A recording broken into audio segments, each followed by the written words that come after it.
You can only really be innovative when you do stuff that's crazy and you take risks and you do things wrong. I really believe that if you're doing something you feel comfortable doing, if you're doing something that's safe, that you are sure is going to work out perfectly, you're not really going to do anything very interesting.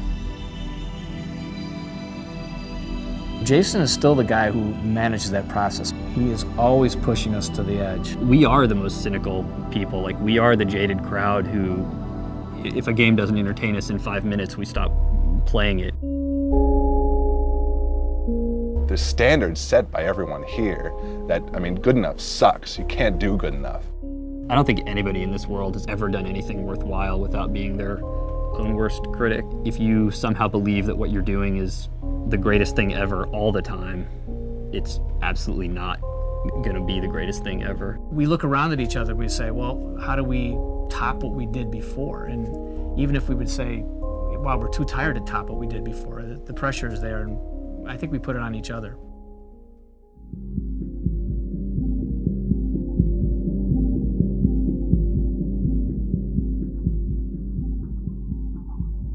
If you make a good game, you make a great game. Yeah, all those other problems, those are kind of luxury problems, right? But you make a crappy game, everyone's going to forget about it, nobody's going to buy it, nobody's going to play it, nothing matters, right? And I don't want to spend a year, 3 years of my life making a game that nobody's going to play. No one's ever satisfied with, oh, this is okay. We always want to make it better. Everybody here wants to make cool games, do cool stuff.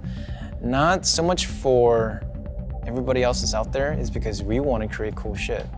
It feels great whenever the team feels good about something they make, not only the end product, but also the way in which it was made.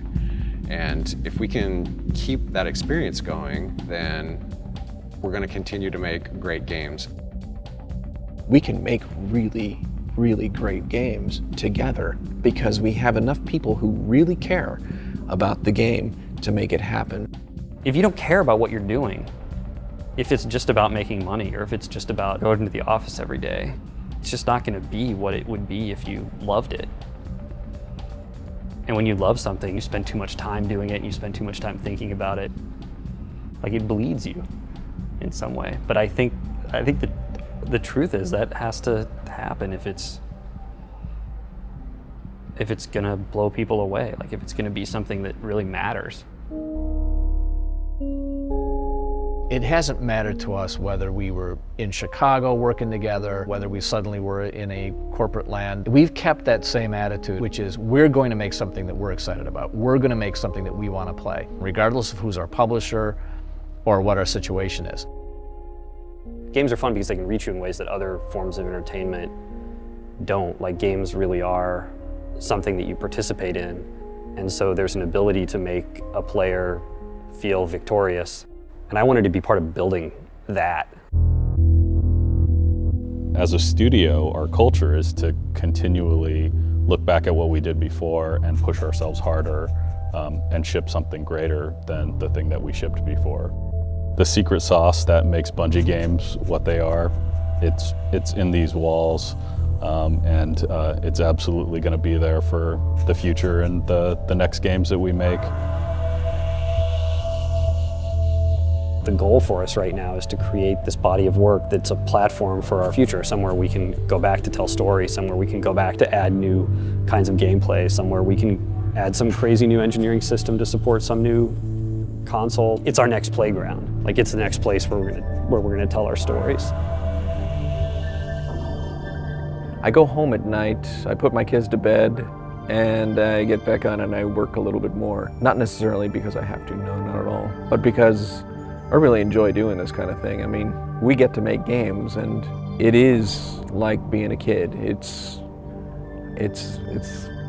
a privilege. This is the most ambitious project that I've ever worked on, with the most people and the longest amount of time still ahead of us, but it still scares the hell out of me. Like, that's pretty different. Maybe I'm just a little bit older, and so I know enough to be afraid. Halo 1 seems really easy in retrospect. I guess that's what I'm saying.